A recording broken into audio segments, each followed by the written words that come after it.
Hello friend, welcome to पहली class है। आई दोस्तों, आज का सेशन है दोस्तों पार्ट 2, जो बहुविधि वाले सिद्धांत था दोस्तों। यूपी टेट एस टेट के लिए बहुत ही उपयोगी क्वेश्चन है दोस्तों। बुद्धि निर्माण एवं बहुबुद्धि आयाम ये क्वेश्चन है दोस्तों। C TET UP TET S TET के लिए ये पार्ट 2 में दिए हैं, पार्ट 1 मैंने दे दिए हैं दोस्तों। क्वेश्चन दिया है पहला क्वेश्चन दिया है, किसी बच्चे के चिंतन में आयु के बढ़ने के साथ साथ किसकी प्रधानता बढ़ती है? जीववाद की, तर्क की, आत्म केंद्रीकरण की या सामान्यीकरण की? दोस्तों इसका राइट आंसर है ऑप्शन बी तर्क की। ठीक है दोस्तों। अगला क्वेश्चन, सृजनात्मक चिंतन होता है, क्या होता है? उच्च अपसारी चिंतन, सृजनात्मक चिंतन होता है। उच्च अपसारी चिंतन, सृजनात्मक चिंतन और समस्या समाधान और सामान्य चिंतन। दोस्तों इसका राइट आंसर है उच्च उपसारी चिंतन, ऑप्शन ए। अगला क्वेश्चन दोस्तों, बहुत ही वेरी इंपॉर्टेंट क्वेश्चन है सभी एग्जाम की दृष्टि से। क्वेश्चन नंबर 3 दिया है, किसी बच्चे में चिंतन का प्रमुख कारण क्या है? ठीक है दोस्तों। और दोस्तों फर्स्ट ऑप्शन दिया है, कारण क्या है? समस्या समाधान करना, निर्णय लेने की संभावना। और तीसरा दिया है वातावरण के प्रति चैतन्य समायोजन करने हेतु। तो दोस्तों इसमें से कौन सा सही है ये देखना है। केवल एक, केवल दो, केवल एक और दो, केवल तीन या ये सभी? दोस्तों इसका राइट आंसर है ये तीनों ही सही है दोस्तों। ठीक है दोस्तों, ऑप्शन डी राइट आंसर है सभी। अगला क्वेश्चन, निम्नलिखित में से कौन सी समस्या समाधान की वैज्ञानिक पद्धति का पहला चरण है? ऑप्शन ए दिया है समस्या के प्रति जागरूकता, ऑप्शन दिया है प्रासंगिक जानकारी को एकत्र करना, और सी दिया है प्राकल्पना का निर्माण करना, और डी दिया है प्राकल्पना का परीक्षण करना। दोस्तों इसका राइट आंसर ऑप्शन ए, समस्या के प्रति जागरूकता, ऑप्शन ए। अगला क्वेश्चन, अगर हमारे चैनल पर नए हैं तो चैनल को सब्सक्राइब जरूर करें दोस्तों। पांचवा क्वेश्चन दिया है, चिंतन अनिवार्य रूप से है एक क्या है ये? तो ऑप्शन दिए हैं मनोवैज्ञानिक परिघटना, दूसरा दिया है संज्ञानात्मक गतिविधि, और तीसरा दिया है मनोगतिक प्रक्रिया, और चौथा दिया है भावात्मक व्यवहार। दोस्तों इसका राइट आंसर है ऑप्शन बी, संज्ञानात्मक गतिविधि, ऑप्शन बी। ठीक है दोस्तों। अगला क्वेश्चन, चिंतन में शामिल है, क्या शामिल है? कल्पना, भाषा, संकल्पना, प्रतिगप्ति, और दूसरा दिया है प्रतिभा, कल्पना, संकल्पना, प्रतिगप्ति, और सी दिया है प्रतिभा, भाषा, संकल्पना, प्रतिगप्ति, और चौथा दिया है प्रतिभा, भाषा, कल्पना और प्रतिगप्ति। दोस्तों इसका राइट आंसर है ऑप्शन ए, कल्पना, भाषा, संकल्पना, प्रतिगप्ति। Right answer option A. ठीक है दोस्तों। अगला क्वेश्चन, रेवेन का बुद्धि परीक्षण आधारित है, किस पर आधारित है रेवेन का बुद्धि परीक्षण? मोस्ट इम्पोर्टेंट क्वेश्चन है यूपी टेट के लिए दोस्तों। ऑप्शन दिए हैं प्रोग्रेसिव अक्षर समूह पर, प्रोग्रेसिव मैट्रिसेज पर, और प्रोग्रेसिव अंक समूह पर, और चौथा दिया है इनमें से कोई नहीं। दोस्तों इसका राइट आंसर है ऑप्शन बी, प्रोग्रेसिव मैट्रिसेज पर, ऑप्शन बी। ठीक है दोस्तों। अगला क्वेश्चन, विनय साइमन बुद्धि परीक्षण किस आयु वर्ग के बालक के लिए है? यूपी टेट सी टेट दोनों के लिए इंपोर्टेंट क्वेश्चन ये वाला, और ऐसे के तो एस टेट में भी क्वेश्चन आ सकता है। ऑप्शन पहला दिया है 12 से 15 वर्ष, 10 से 15 वर्ष, 5 से 15 वर्ष, और 3 से 15 वर्ष। दोस्तों इसका राइट आंसर है ऑप्शन डी, 3 से 15 वर्ष के बालक के लिए है परीक्षण, ऑप्शन डी। ठीक है दोस्तों। अगला क्वेश्चन, बुद्धि कार्य करने की एक विधि है, निम्न में से यह कथन किसका है? बुडरो का, टर्मन का, वुडवर्थ का? दोस्तों इसका राइट आंसर है ऑप्शन सी, वुडवर्थ का। ठीक है दोस्तों। अगला क्वेश्चन,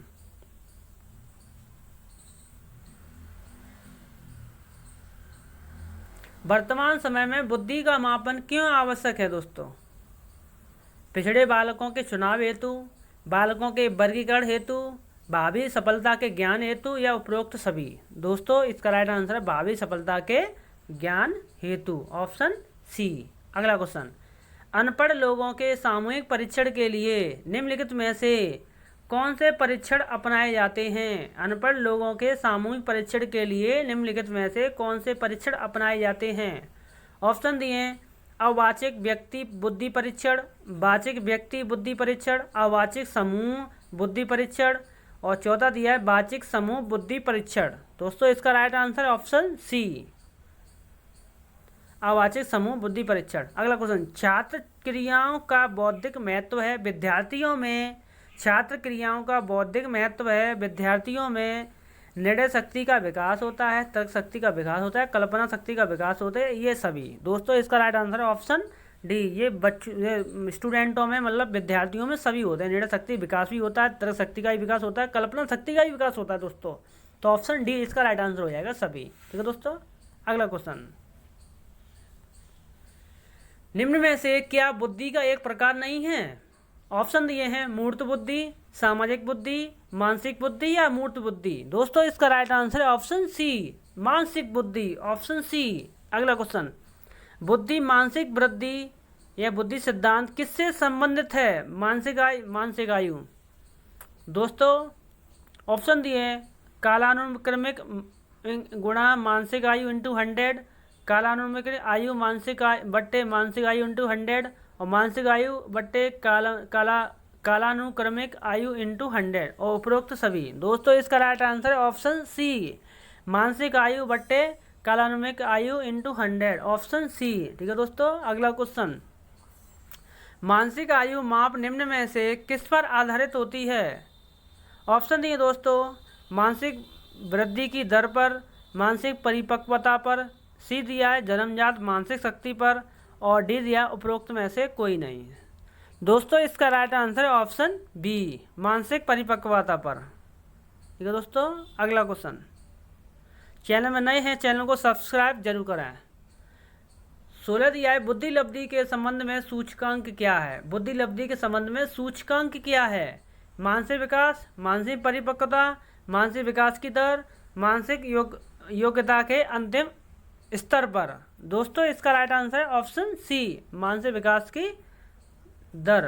अगला क्वेश्चन, बुद्धि मानसिक बुद्धि सिद्धांत किससे संबंधित है? बुद्धि मानसिक बुद्धि सिद्धांत किससे संबंधित है? स्किनर से, बेलोड से, पियाजे से या थॉर्नडाइक से? दोस्तों इसका राइट आंसर है ऑप्शन सी, पियाजे से। ठीक है दोस्तों, बुद्धि मानसिक बुद्धि सिद्धांत किससे संबंधित है? बुद्धि मानसिक बुद्धि सिद्धांत पियाजे से है। ठीक है दोस्तों, अगला क्वेश्चन, बुद्धि का द्विकारक सिद्धांत निम्न में से किसके द्वारा प्रतिपादित है? स्पेयरमैन के द्वारा, स्किनर द्वारा, थॉर्नडाइक द्वारा या पियाजे द्वारा? दोस्तों इसका राइट आंसर है ऑप्शन ए, द्विकारक सिद्धांत स्पेयरमैन द्वारा। ठीक है दोस्तों, अगला क्वेश्चन, मानसिक रूप से पिछड़े बालकों की बुद्धि लब्धि मानी गई है। पिछड़े बालकों की बुद्धि लब्धि 80 से कम, 110 से कम, 90 से कम या 70 से कम? दोस्तों इसका राइट आंसर है ऑप्शन सी, 90 से कम। 90 से 110 के बीच में तो सामान्य बुद्धि होते हैं। ठीक है दोस्तों, तो इसलिए 90 से कम ही होगी, तभी तो पिछला बालक है। अगला क्वेश्चन,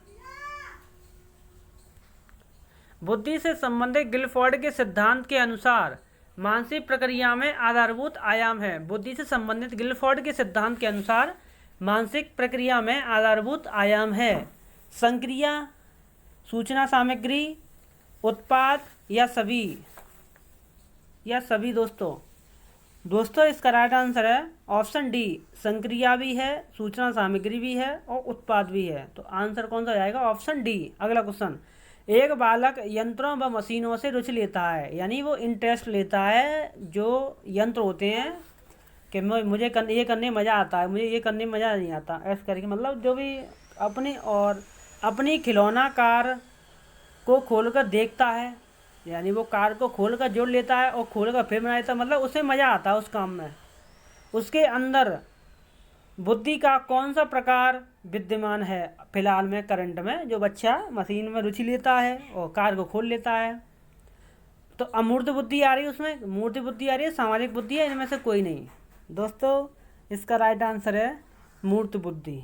अभी से ये खेल होता है, वैसे बड़े पे होता है ये, मगर उस बच्चे में यही बुद्धि उत्पन्न हो रही है, अभी फिलहाल में विद्यमान है। ठीक है दोस्तों, मूर्त बुद्धि। मूर्त बुद्धि में कारीगर आते हैं, मिस्त्री, राजमिस्त्री और ये इंजीनियर सब इसी में आते हैं मूर्त बुद्धि में। ठीक है दोस्तों। सामाजिक बुद्धि में नेता लोग आते हैं और अमूर्त बुद्धि में टीचर लोग, टीचर फीचर ये वैसे लोग आते हैं। ठीक है दोस्तों, अमूर्त बुद्धि में। अगला क्वेश्चन, कौन सा सिद्धांत व्यक्त करता है कि मानव मस्तिष्क एक बर्फ की बड़ी चट्टान के समान है जो कि अधिकांशतः छिपी रहती है एवं उसमें चेतना के 3 स्तर हैं। ऑप्शन दिए हैं मनोविश्लेषणात्मक सिद्धांत, व्यवहारवाद सिद्धांत, गुण सिद्धांत या प्रकार सिद्धांत। दोस्तों इसका राइट आंसर ऑप्शन ए, मनोविश्लेषणात्मक सिद्धांत, ऑप्शन ए। अगला क्वेश्चन, बच्चे की बुद्धि लब्धि 90 से 110 के मध्य होती है। दोस्तों हमें पिछले बताया था बच्चे की बुद्धि लब्धि 90 से 10 होती है, सामान्य बुद्धि होती है। ये ऑप्शन दे दिया, प्रखर बुद्धि, प्रतिभाशाली, उत्कृष्ट या सामान्य बुद्धि। तो ऑप्शन डी बता दोगे आप, तो बहुत ही सिंपल है तो क्वेश्चन। ठीक है दोस्तों। अगला क्वेश्चन, दोस्तों इसमें कुछ क्वेश्चन ऐसे भी हैं जो आपको आते हैं और कुछ ऐसे भी हैं जो आपको शायद नहीं पता होगा। ठीक है दोस्तों, इसलिए ध्यान से देखो तब दोस्तों। क्वेश्चन 24 दिया है, 24 क्वेश्चन दिया है। मानव मस्तिष्क की क्रियाओं का परीक्षण किस यंत्र से किया जाता है? मानव मस्तिष्क की क्रियाओं का परीक्षण, मस्तिष्क मतलब मेंटल वाला जो ब्रेन पावर, मस्तिष्क की क्रियाओं का परीक्षण किस यंत्र से किया जाता है? मानव मस्तिष्क क्रियाओं का परीक्षण किस यंत्र से किया जाता है? इलेक्ट्रोमियोग्राम से, इलेक्ट्रोएनसेफेलोग्राम से या साइको गैल्वेनोमीटर से या जियोमोग्राफ से। दोस्तों इसका राइट आंसर है इलेक्ट्रोएनसेफेलोग्राम, ऑप्शन बी इसका राइट आंसर है दोस्तों। ठीक है दोस्तों। अगला क्वेश्चन, भाटिया बैटरी परीक्षण में कुल कितने उप परीक्षण हैं? ये यूपी टेट में दोस्तों क्वेश्चन आ चुका है, यूपी टेट और सी टेट में आया है। बहुत important, very important, most important question है ये वाला। तो भाटिया बैटरी परीक्षण में कुल कितने उप परीक्षण हैं? इस भाटिया बैटरी परीक्षण से कई क्वेश्चन बने हैं दोस्तों। ये बुद्धि परीक्षण भी संबंधित है ना। तो कितने उप परीक्षण हैं? 3 हैं, 5 हैं, 2 हैं, 7 हैं। दोस्तों इसका राइट आंसर है 5, ऑप्शन किसमें 5 है? B right answer. ठीक है दोस्तों, 5 हैं। कितने उप परीक्षण पूछे तो 5 बताना आप। ठीक है दोस्तों। अगला क्वेश्चन, स्टैनफोर्ड बिने स्केल का विकास किस देश में किया गया था? स्टैनफोर्ड बिने स्केल का विकास किस देश में किया गया? अमेरिका में, जर्मनी में, फ्रांस में, जापान में। दोस्तों राइट आंसर है ऑप्शन सी, फ्रांस। ठीक है दोस्तों, स्टैनफोर्ड बिने स्केल का विकास किस देश में किया गया था? फ्रांस में। ठीक है दोस्तों, ऑप्शन सी। ठीक है दोस्तों। अगला क्वेश्चन, एक खंड सिद्धांत के समर्थक हैं। एक खंड सिद्धांत के समर्थक कौन हैं? Terman, cattle, Spearman. दोस्तों स्पीयरमैन नहीं आ सकता क्योंकि ये बहुपदी सिद्धांत के हैं। ठीक है दोस्तों, द्वितीय सिद्धांत के हैं ना, इस चक्कर में। बिने टर्मन स्टन, ये तो इन्होंने दिया था। अगला देख लेते हैं, बिने गैरिट थांडाई, ये तो गलत है, इनमें से कोई नहीं। Right answer option B. ठीक है दोस्तों। अगला क्वेश्चन, बुद्धि सापेक्ष रूप में नवीन परिस्थितियों में अभियोजन करने की जन्मजात योग्यता है। बुद्धि सापेक्ष रूप में नवीन परिस्थितियों में अभियोजन करने की जन्मजात योग्यता है। यह कथन है, किसका कथन है? बिने का, स्टर्न का, मैकडूगल का या बर्ट का? दोस्तों इसका right answer option D, bird का है। ये ध्यान से पढ़ना, क्वेश्चन अच्छा है यूपी टेट के लिए, यूपी टेट में आ चुका है क्वेश्चन। अगला क्वेश्चन,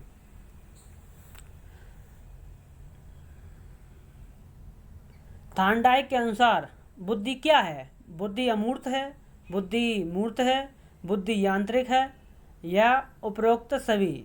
थांडाइक के अनुसार बुद्धि कैसी है? थांडाइक के अनुसार दोस्तों बुद्धि अमूर्त भी है, मूर्त भी है, यांत्रिक भी है। तो राइट आंसर कौन सा हो जाएगा? Option D. ठीक है दोस्तों।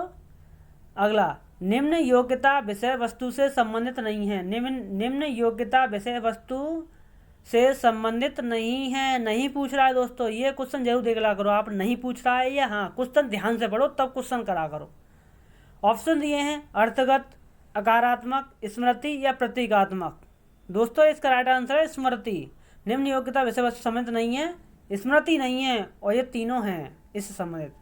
विषय वस्तु से संबंधित नहीं है, ये तीनों नहीं है, स्मृति नहीं है केवल, और तीनों हैं। ठीक है दोस्तों। थैंक्स फॉर वॉचिंग दोस्तों। हमारे चैनल में आप नए हैं, चैनल को लाइक शेयर सब्सक्राइब जरूर करें। धन्यवाद सभी का।